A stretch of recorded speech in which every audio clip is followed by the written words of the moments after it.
Hi viewers, నమస్కారం. నా పేరు doctor Sunitha, fertility consultant, 49 hospitals Tirupati branch. ఈరోజు మనము ఒక ఇంపార్టెంట్ విషయం, చాలామంది పేషెంట్స్ మనకి కపుల్స్ ఇక్కడికి వచ్చినప్పుడు అడుగుతూ ఉంటారనమాట. ప్రెగ్నెన్సీ ప్లాన్ చేసేటప్పుడు ఎలాంటి ఫుడ్ తీసుకోవాలి, ఎలాంటి ఫుడ్ తీసుకోకూడదు, ప్లస్ ఏదైనా ఇట్లా ఎంబ్రియో ట్రాన్స్ఫర్ కానీ ఐయుఐ కానీ ఇలా ప్రొసీజర్స్ చేసుకునేటప్పుడు ఎలాంటి ఫుడ్ తీసుకోవాలి అని చాలామంది అడుగుతుంటారు. సో ఈ ఫుడ్ గురించి ఒకసారి మాట్లాడుకుందాం. జనరల్గా ఏంటంటే ఏదైనా మనకి జనరల్ ప్రెగ్నెన్సీ ప్లానింగ్ అప్పుడు జనరల్ కండిషన్ అనేది మంచిగా నార్మల్ గుడ్ న్యూట్రిషియస్ ఫుడ్ అనేది తీసుకోవాలి. సో దాంట్లో ఏముంటాయి, ఫస్ట్ కార్బోహైడ్రేట్స్ అనేది మనకి బేసిక్ నెసెసిటీ అనమాట. కాకపోతే కార్బోహైడ్రేట్స్ క్వాంటిటీ అనేది ఎక్కువ ఉండకూడదు, జస్ట్ బేసిక్ నీడ్ కాబట్టి కొంచెం లిమిటెడ్ అమౌంట్లో తీసుకోవాలి. సో రైస్, ఇంకా మనకి నార్త్ వాళ్ళకైతే చపాతీస్ ఇలాంటివి, ఇప్పుడు కొత్తగా అందరూ బ్రౌన్ రైస్ ఇంకా ఇలాంటివన్నీ ట్రై చేస్తున్నారు. సో వీటిల్లో కూడా సడన్గా షిఫ్ట్ చేయకుండా, అంటే నార్మల్ రైస్ నుంచి బ్రౌన్ రైస్లోకి అలా ఎక్కువ డ్రాస్టిక్ షిఫ్ట్స్ చేయకూడదు. స్టేబుల్గా, అంటే కొంచెం స్టెప్ బై స్టెప్ షిఫ్ట్ అనేది ఉండాలి. నెక్స్ట్ కార్బోహైడ్రేట్స్ తర్వాత నెక్స్ట్ అనేది ప్రోటీన్ రిచ్ డైట్ అనేది చెప్తాము. ప్రోటీన్స్ అనేది చాలా ఇంపార్టెంట్ అనమాట. వెజిటేరియన్స్కి అయితే ప్రోటీన్స్ డిఫరెంట్ టైప్స్ ఆఫ్ దాల్స్లో ఉంటాయి. సో రోజు డిఫరెంట్ టైప్స్ ఆఫ్ దాల్స్ అనేటివి ట్రై చేయొచ్చు. చిక్ పీస్ ఇంకా అలాంటివి, next beans dal, moong dal, black gram ఇలాంటివన్నీ ట్రై చేయొచ్చు. సో డైలీ ఒక ఫిక్స్డ్ క్వాంటిటీ ఆఫ్ ప్రోటీన్స్ ఉండేటట్టు చూసుకోవాలి. నెక్స్ట్ ఏంటంటే విటమిన్స్, మినరల్స్ ఇవన్నీ. సో ఇవి దేంట్లో ఉంటాయి, different types of vegetables, fruits. So different types of fruits and vegetables కంపల్సరీగా, అంటే ఎవ్రీడే ఒకే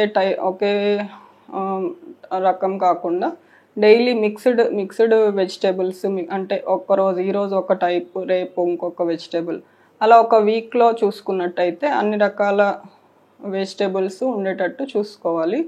ఫ్రూట్స్లో కూడా మనకి అవైలబుల్గా ఉన్న ఫ్రూట్స్, సీజనల్ ఫ్రూట్స్ అనేటివి కంపల్సరీగా ఇంక్లూడ్ చేసుకోవాలి. ప్రతిరోజు ఒక బౌల్ ఆఫ్ ఫ్రూట్స్ ఉండేటట్టు చూసుకోవాలి. కొంతమంది అడుగుతుంటారు, ఇట్లా అవకాడోస్ తినచ్చా, లేదంటే బెర్రీస్, స్ట్రాబెర్రీస్ ఇలాంటివన్నీ తినచ్చా అని చెప్పి. జనరల్గా స్ట్రాబెర్రీస్ అనేటివి ఇక్కడ గ్రో అవ్వవు. సో వేరే చోట గ్రో అవి ఇక్కడికి ఇంపోర్ట్ చేసే వాటిలో ఎక్కువగా ప్రిజర్వేటివ్స్, డ్రై అవ్వడానికి అట్లా చాలా రకాలు వాడతారనమాట. పెస్టిసైడ్స్, వీటిని క్లీన్ చేసుకొని తీసుకోవాలన్నమాట. సో న్యాచురల్గా మనకి లోకల్గా దగ్గరలో పండే ఫ్రూట్స్ కూడా తీసుకోవచ్చు. నెక్స్ట్ వచ్చేసి డ్రై ఫ్రూట్స్ అంటే ఆల్మండ్స్, వాల్నట్స్, డేట్స్ ఇలాంటివన్నీ కూడా మిక్స్డ్గా మన ఫుడ్లో ఉండేటట్టు చూసుకోవాలి. నాన్ వెజ్ తినే వాళ్ళైతే చికెన్, ఎగ్, మీట్, ఫిష్ ఇలా అన్ని రకాలు తినచ్చు. ఏదైనా కూడా లిమిటెడ్ క్వాంటిటీలో తీసుకోవాలి. It is a good source of proteins అనమాట.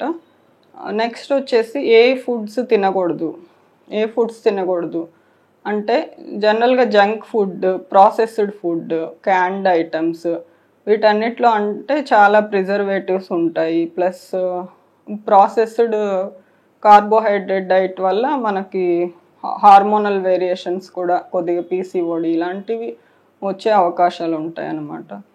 నెక్స్ట్ జనరల్గా జెంట్స్లో కూడా సేమ్ ఫుడ్ వల్ల వాళ్ళ స్పర్మ్ కౌంట్ ఇవి కూడా కొంచెం బెటర్ మోటిలిటీ ఇలాంటివి వచ్చేదానికి అవకాశం ఉంటుంది. ప్లస్ స్మోకింగ్ అనేది కంప్లీట్గా అవాయిడ్ చేయాలి మేల్స్లో. ఇవన్నమాట. నెక్స్ట్ జనరల్గా ఏంటంటే ఎక్కువ ప్రెగ్నెన్సీ టైంలో కానీ ఈ టైంలో ఏంటంటే ఎక్కువ గ్యాస్ట్రైటిస్ అనేది కొంచెం ఉంటుంది. దానివల్ల ఒకేసారి ఎక్కువ ఫుడ్ తినకుండా స్మాల్ అండ్ ఫ్రీక్వెంట్ మీల్స్ అనేది అడ్వైస్ చేస్తాము. ప్లస్ తిన్న వెంటనే పడుకోవడము ఇలాంటివి చేయకూడదు అనమాట. సో ఇవ్వండి. ఇంకా ఎక్కువ అవాయిడ్ చేసే ఫుడ్స్ అంటే పపాయ అండ్ పైనాపిల్ అని చెప్తారు. పపాయ కూడా యాక్చువల్గా అన్రైప్ పపాయ వల్ల కొంచెం రిస్క్ ఉంటుంది, కానీ రైప్ పపాయ తినచ్చు, దాంట్లో ఏం ప్రాబ్లం ఉండదు. సో ఇదన్నమాట ఫుడ్ గురించి.